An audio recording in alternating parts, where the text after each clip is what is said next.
de Unitrópico, un trabajador más como todos los que están acá, todos los que sabemos cómo son nuestros procesos en el ámbito de nuestra vida laboral. Un profesor que llegó a esa universidad un día con un contrato a término fijo, que seguramente halló la gracia en la rectora de su momento y después logró tener un contrato a término indefinido, misma gracia que por supuesto en su momento quizás encontré en los estudiantes de mis clases. Y eso al lado de una experiencia que pude forjar gracias a Unitrópico en mi ámbito personal, pues me permitió hacer parte, por supuesto, de todo este proceso de transformación de la universidad. Y si ustedes me preguntan a mí hoy, todos tenemos responsabilidades, pero yo sentía que tenía una responsabilidad muy alta con mis compañeros de trabajo, porque quizás ellos en ese momento estaban, como usted que está enfrente mío, planteándose diferentes preguntas, ¿cierto? Lo que nos ha vendido la sociedad es que en lo público se despilfarra, se malgasta, se acaba, y eso genera temor, ¿cierto? Lo que nos ha vendido la sociedad es que las vinculaciones pues deben hacerse por un concurso de mérito, que solamente ellos tienen estabilidad, que si se acaba la plata pues todo el mundo sale, que hay entidades que se fusionan. Bueno, muchas cosas nos ha vendido la sociedad y pues nos generan a nosotros por supuesto muchas dudas y muchas inquietudes, y mis compañeros de Unitrópico, bien sea personal profesoral o personal administrativo, no fueron la excepción. Ni siquiera uno con el conocimiento que eventualmente puede tener sobre el derecho laboral fue la excepción a eso, porque como lo ha hecho el doctor Alexis, la doctora Paula, Juan Camilo y Magda, este fue un proceso atípico, ¿sí?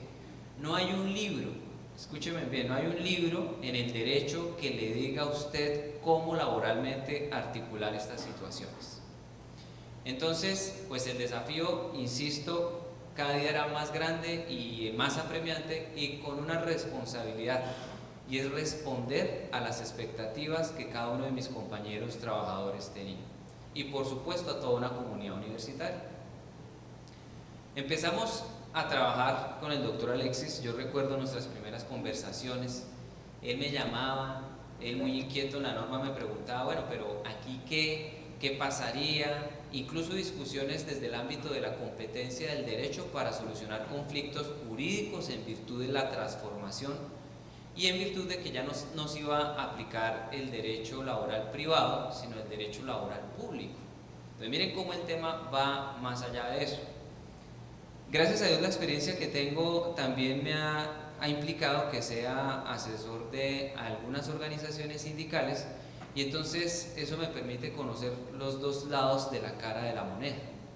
Y después de esta introducción, muy corta pero necesaria, vamos a empezar a transmitir esas experiencias desde el aspecto importante que por supuesto viene siendo nuestro aspecto legal.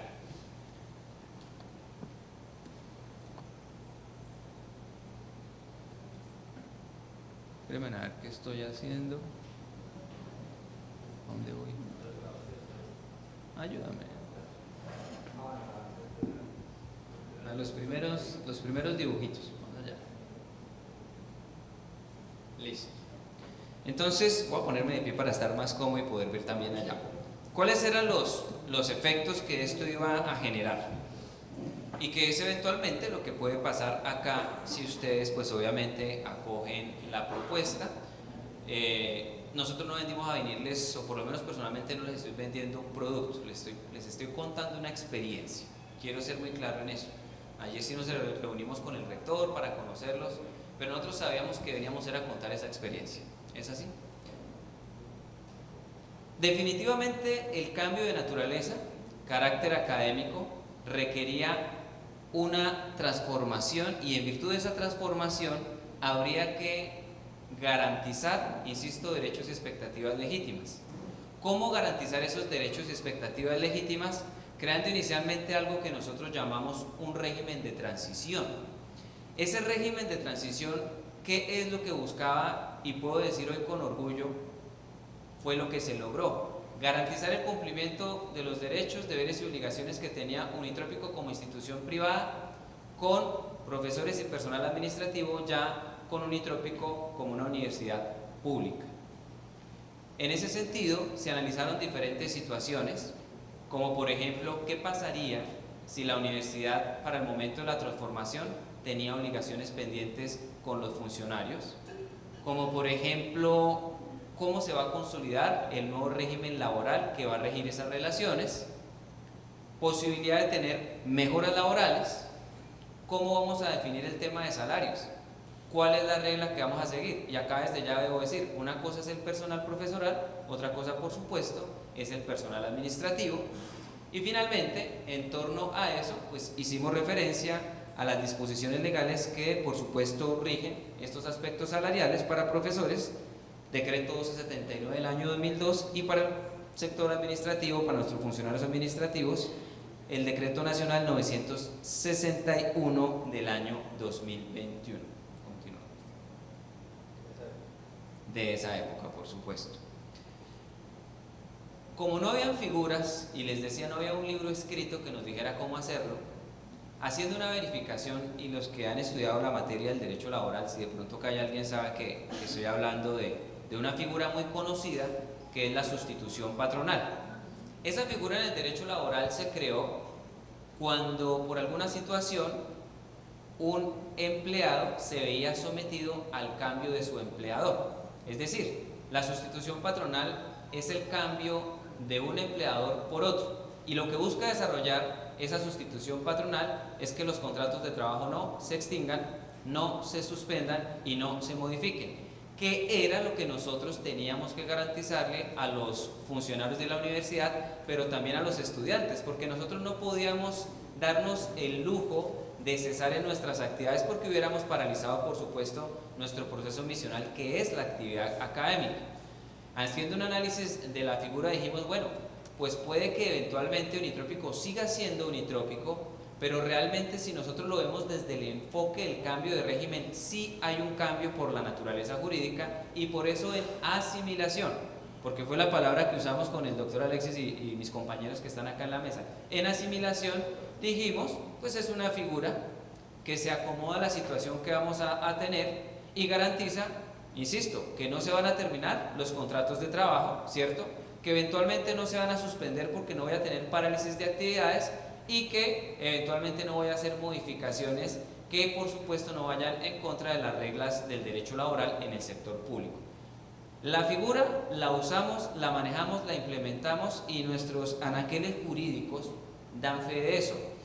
Para eso, en virtud de esa sustitución patronal, nosotros también hicimos la referencia de pronto un poco académica a que la sustitución patronal era ese puente que permitía el paso de una naturaleza a la otra, y en ese sentido nosotros pues estamos garantizando, como lo dijimos, esa continuidad laboral. Y por supuesto surgía la segunda inquietud: ¿qué hacer con las obligaciones que eventualmente se tuvieran pendientes? Pero también, ¿cómo cuidar el patrimonio público? Desconozco la situación de ustedes, pero nosotros nos reunimos con los profesores en su momento y les socializamos un documento que denominamos acuerdo de transacción. Y acá quiero aclarar algo: nosotros no proyectamos un acuerdo de transacción para desconocer derechos, deberes o obligaciones que Unitrópico como empleador tenía con sus trabajadores. El propósito del acuerdo de transacción era establecer si algo se debía, cuánto se debía, qué era lo que se debía, bajo qué concepto se debía, para de esa manera empezar en lo público con las cuentas claras. ¿Me hago entender? Empezar en lo público con las cuentas claras. Además, por una razón muy sencilla: como el régimen de liquidación prestacional en lo público es diferente a lo privado, pues teníamos que hacer un corte en esa relación contractual para efectos de la liquidación de esas prestaciones. No de la vinculación, pero sí de las prestaciones, porque insisto, palabras más, palabras menos, un profesor acá en la universidad se gana unas cesantías, un interés de cesantías, una prima de servicios y unas vacaciones. Así era en Unitrópico. Pero bajo el régimen de universidad pública la cosa cambia, ¿cierto? Al punto de que, por ejemplo, en vacaciones, diferente a lo privado, ya no son 15 días, sino que son ahora 30 días. Diferente a que, por ejemplo, nosotros en el sector público como profesores tenemos una prima de Navidad que son 30 días adicional a la prima de junio. Entonces, estoy usando este referente solamente para dejar clara la necesidad de hacer un corte salarial, un corte prestacional y llevar eso a ese mismo acuerdo de transacción. Lo digo porque eventualmente uno de los temores que uno tiene es, venga, pero es que la universidad de pronto tiene una obligación conmigo. El acuerdo de transacción no le estaba desconociendo esas obligaciones que la universidad tenía. Buscaba dejar claro cuál era la obligación, no para incumplirla, para salir a cumplirla más adelante. Y ya vieron ustedes cómo en la exposición presupuestal la transformación implicó la posibilidad de poder garantizar que se cumpliera con esas obligaciones. Debo decir que Unitrópico en ese sentido pues no tenía unos pasivos, pero en el caso concreto y aplicando la situación que tenemos ahorita es la forma de dejar claro cómo estamos antes de iniciar la transformación. La denominación pues no podía seguir siendo la misma, insisto, la forma de vinculación tampoco. Como ustedes lo saben, en el derecho laboral hay diferentes formas de contratación de acuerdo con la duración, ¿cierto? Tenemos contratos a término indefinido, tenemos contratos a término fijo, tenemos contratos a término de obra o labor contratada y tenemos contratos ocasionales o transitorios. La regla general en Unitrópico, ¿cuál era?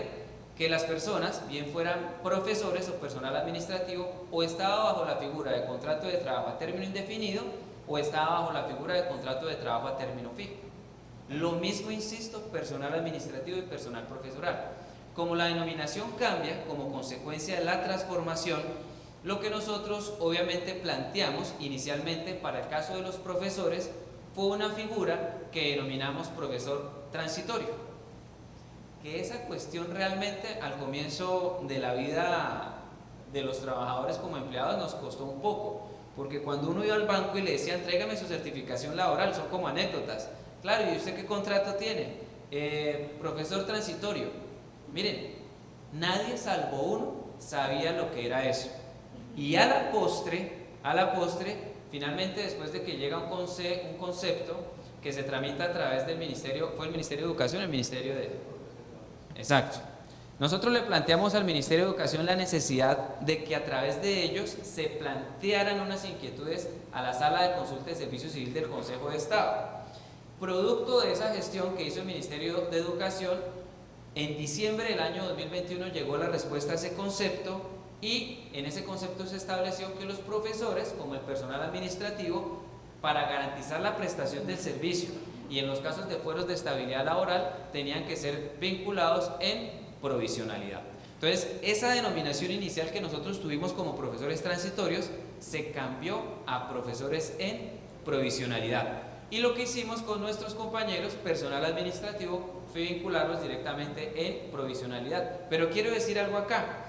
Esa figura de improvisionalidad se aplicó para los trabajadores que al 31 de agosto del año 2021 tenían contrato de trabajo a término indefinido. Es decir, que un profesor de Unitrópico que tenía un contrato a término fijo o una personal asistencial de alguna de las dependencias de la universidad con contrato a término fijo, pues tampoco podía esperar que se vinculara en provisionalidad. ¿Por qué? Porque la expectativa cuando usted tiene contrato a término fijo es esa, la de un contrato a término fijo. Y más allá, si eventualmente se cumplen unas prórrogas, sí pasar a término indefinido, si así lo decide ¿quién? El empleador. Entonces miren que entre una y otra situación se garantizaba la continuidad, se garantizaba la contratación y por supuesto estas figuras nos permitían conocer en esencia cómo estábamos en temas de obligación. Siguiente. ¿Cómo quedaba entonces la vinculación en el caso de los profesores? Porque los profesores tienen una situación diferente en la vinculación al personal administrativo. Pues íbamos a tener profesores, les decíamos en un comienzo, transitorios, provisionales, pero los que eran profesores a término fijo de tiempo completo, íbamos a denominarlos profesores ocasionales, y los profesores que venían siendo cátedra iban a seguir siendo profesores cátedra. Simplemente que la vinculación de ellos se hace mediante acto administrativo y se sujeta obviamente a las horas de cátedra que le asignan. Es decir, en esto no hay nada diferente. Y voy a entrar con un tema ahí que me parece importante. Como para los profesores provisionales, acogemos el decreto 1279 de 2002. Inicialmente lo que se hizo fue que para los de cátedra se hizo la equivalencia de a cuánto equivalían 2.5 puntos que salen del decreto 1279 de 2002 para poder estimar cuánto le íbamos a pagar a un profesor cátedra por hora.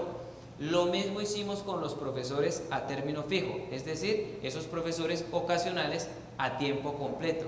Y con el personal administrativo, como lo señalábamos hace un segundo, ustedes saben que hay diferentes niveles para el personal administrativo. Tenemos personal asistencial, técnico, profesional, asesor y nivel directivo. Bajo, en ese momento, lo decía el doctor Alexis, la regla del Decreto Nacional 961, pues se conformó esa planta y esa planta definió qué grado y qué categoría iba a tener cada uno de esos funcionarios. Entonces miren que hasta aquí la cuestión se resolvió, y se resolvió bien y se resolvió a favor. ¿Por qué debo decir que se resolvió a favor? Los derechos que tenían adquiridos hasta ese momento se garantizaron e incluso mejoraron. Miren, compañeros que hacen parte de organizaciones sindicales, definitivamente, y a nosotros inclusive nos tocó, ¿no, doctor Alexis? Con el apoyo de un sindicato que creamos en su momento. Exacto, si quieres háblanos algo de eso porque creo que es importante que ellos lo escuchen. Bueno, aquí les quiero manifestar algo también, y que esto tiene que haber mucho consenso y amor por la institución. Les voy a contar algo que antes que eso con los profesores de cátedra. Los profesores de cátedra, como cambiaban, los profesores de cátedra ya se nombran por resolución, no necesitan contrato. Ellos el día antes todos renunciaron y al otro día todos los vinculamos nuevamente con su resolución. La única diferencia es que le pagaban 20.000 pesos más por hora acá.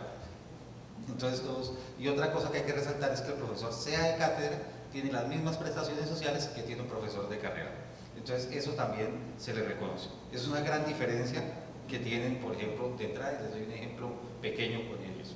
Y eso fue algo, la verdad fue maravilloso, fue algo, nosotros al otro día sacamos el primer día, yo creo que ninguna institución en el país había sacado tanto acto administrativo en un día. Yo creo que sacamos alrededor de 1000 resoluciones de la misma fecha, del 1 de septiembre. Y ahora lo que decía el presindicato, y no solo el presindicato, nosotros, y creo que la primera vez que lo digo en público, a través de terceros, de los mismos estudiantes, creamos una veeduría, y con los mismos trabajadores, que aquí me acompaña la prepresidenta, presecretaria, prepresidenta, bueno, prepresidenta, dijimos, vamos a hacer un sindicato, y utilizamos la figura del sindicato en pro de ayudar a la institución, pero para presionar al ministerio. Dijimos, ¿ustedes qué van a hacer? Tenemos temas sindicales, también al CESU, a CONASES, todo el mundo nosotros oficiamos. Nosotros tenemos un dicho que para el mamón no hay ley. Entonces nosotros todos los días escribíamos y mandábamos oficios a través del presindicato, presionando a Función Pública, presionando al Ministerio del Trabajo. Incluso al Ministerio del Trabajo muchas respuestas, porque como esto es un tema complejo, nos las dieron vía tutela, y las tutelas eran tan hasta hermosas, yo las llamo así, porque la juez decía, conteste sobre esto, pero no se pase de esto porque ustedes están omitiendo esto. Entonces fue unos fallos de tutela interesante que lo hicimos a través del presindicato, porque nunca lo constituimos. Esta es la fecha que Nutrópico no tiene sindicato. Digamos que antes tampoco lo tuve, no es que no se haya prohibido, sino que realmente, se los digo aquí, somos muy buenos empleadores y realmente todo lo hacemos concertando a través de los diferentes estamentos que tiene la institución, que es a través de los estudiantes, a través de las representaciones estudiantiles, de profesorales, las representaciones de directivas académicas y demás, pero nosotros utilizamos la figura del sindicato para hacer una presión para que se diera, igual como utilizamos la figura de la veeduría, que hay veces nos mandábamos cartas de la veeduría como diciendo, ustedes no hacen nada, pero nosotros mismos, para decirle al ministerio, mire cómo nos está presionando la comunidad. Entonces hicimos un juego estratégico para que esto se diera una dinámica más rápida. Ahora, he entendido, he escuchado que acá tenemos diferentes sindicatos y de eso nos toca echar mano. Lo acaba de decir el doctor Alexis. La mejor forma de conseguir el tránsito de esto de una manera más oportuna definitivamente es esa, y ustedes tienen ese privilegio. Ahora, la transformación, ¿cierto?, que es al punto al que quería llegar, no implicaba que no se pudiera continuar haciendo el ejercicio del derecho de asociación, porque es que todos sabemos que el ejercicio del derecho de asociación es un derecho fundamental, ¿cierto?, y es un derecho que me genera a mí dos libertades, una positiva y una negativa. Positiva para afiliarme, negativa para retirarme. Pero lo que pudimos transmitir a los colaboradores de Unitrópico en su momento es que la transformación desde el aspecto económico, como lo decía hace un segundo, nos iba a beneficiar a todos. Hoy yo puedo decirles que a partir del 1 de septiembre del año 2021 y hasta la fecha, en mi caso personal y los de mis compañeros, y ellos ya lo han dicho, pero hay que reiterarlo, nuestras condiciones económicas cambiaron sustancialmente. Quiero que me escuche eso, cambiaron sustancialmente. Cambiaron porque nosotros tenemos, les decía, vamos primero con profesores. Los profesores quedan con un periodo de vacaciones de 30 días, de los cuales se toman 15 días hábiles en diciembre, 15 días hábiles a mitad de año, 15 días calendario, perdón, a mitad de año. Pero se liquidan 30 días, cuando en el derecho privado tan solo nos liquidaban 15 días. Ahí ya vemos una mejora. Miren, los que hacen parte de los sindicatos saben acá todo lo que uno tiene que hacer para poder incluir esas peticiones en un pliego, en negociarlas, a ver si algo le ofrece. Y ustedes casi que con la transformación, como lo dijimos, después del esfuerzo de la creación de la ley, de un día a otro ya, cuando vayan a hacer la transformación, van a ser beneficiarios de eso. Pero también ahora van a recibir algo que se llama prima de vacaciones, que eso es equivalente a 2/3 del salario o de la remuneración mensual. Un trabajador del sector privado no recibe prima de vacaciones. Van a recibir bonificación por servicios prestados, que teniendo en cuenta la naturaleza y el monto de los salarios, está entre el 35 y el 50%, que le van a pagar cada vez que cumpla un año de servicios. Entonces, a mí me parece muy positivo. Van a recibir la prima de servicios de mitad de año, con la diferencia que no son 15 días, sino son otra vez 30 días. ¿Sí me hago entender? Aquí quiero hacer un paréntesis, ojo, porque es que casi que el gasto de todo empleador, y los que tienen empresas saben que así es, la mayoría de los gastos son el 70% de los ingresos de una empresa. Y aquí no va a ser la excepción, porque ustedes podrían decir, bueno, ¿y qué hacen con 50.000 millones de pesos? Podríamos preguntar cuánto nos gastamos en la nómina, cuánto nos gastamos en la seguridad social. Y es un valor muy significativo, porque claro, de esto nos dan, pero pues obviamente eso genera un costo. Recibimos una prima de Navidad que es como si fuera la prima del sector privado en diciembre, ¿cierto? Con la diferencia que aquí son otra vez 30 días de salario. Y por supuesto nuestras cesantías y los intereses de las cesantías se liquidan sobre la remuneración mensual y la 12ava de los conceptos que ustedes están viendo allá. Entonces realmente sí hay una mejora. Y lo mismo pasa con el sector, con los trabajadores administrativos, a diferencia por supuesto de que ellos sí mantienen, por ejemplo, en el tema de vacaciones, tan solo los 15 días. Ya será un tema de negociar. Miren, yo les cuento otra experiencia. Nuestro señor rector es una persona, por supuesto, muy dada a la organización o a la universidad. Y como los profesores salimos a mitad de año a vacaciones, se le permite al personal administrativo que compense un tiempo para que también puedan tener unos días de descanso a mitad de año, ¿sí? El personal administrativo, como les decía hace un momento, recibe el equivalente a 17 salarios al año, mientras que el personal profesoral está entre los 19 y 20 salarios al año. Entonces miren que definitivamente aquí nosotros vemos que nuestro patrimonio como trabajadores sí se ve incrementado. Y tenemos otra ventaja en materia tributaria. Doctor Alexis, los gastos de representación, ¿cómo es el cuento ahí sobre el salario? El salario, la mitad del salario, digamos, si recibe 1 millón de pesos, el 500.000 pesos están libres de declaración de renta. No son sujetos de declaración de renta, por mandato del Estatuto Tributario Nacional. Entonces, recibimos más, sí, pero también tenemos un beneficio, y es que en el aspecto tributario, pues no nos vamos a ver afectados. Ahora, para continuar con tema, por supuesto, de sindicatos y transformación. ¿Qué pasaría con los sindicatos que actualmente están? Miren, el doctor Alexis, la doctora Paula, Juan y Magda lo han dicho, es que la universidad no se liquida. Para poder comprender esto mejor tenemos que entender eso. La universidad no se liquida, la universidad se transforma. Y como la universidad se transforma y no se liquida, pues uno no puede pensar que los sindicatos se van a acabar. No, señores, los sindicatos deben continuar. Obviamente la transformación sí implica que desde el ámbito de la negociación van a haber cosas que eventualmente se van a hacer diferentes, porque ya los sindicatos tienen que presentar sus pliegos de solicitudes respetuosas, porque no se habla de pliegos de peticiones, sino de solicitudes respetuosas dentro del primer bimestre del año, es decir, en enero y febrero. Y si son 3, 4 o 2, 3, 4, 5, 6 sindicatos, tienen que ir con sus peticiones o sus pliegos unificados, por decirlos de alguna manera. ¿Me hago entender? Obviamente también tendrán que aplicar ese derecho de asociación y por ende la negociación, que es la esencia del derecho de asociación. Miren, yo no consigo un sindicato que no haga una negociación, eso no tiene ningún sentido. Uno se afila a un sindicato porque se va a presentar un pliego de peticiones y algo se va a lograr, de eso se trata, y los que nos movemos en el mundo del sindicato sabemos que es así. En ese sentido, se presentaría el primer bimestre del año. Una cosa sería personal administrativo y profesoral que tenga condición de empleado público, y otra situación diferente sería el de los trabajadores oficiales.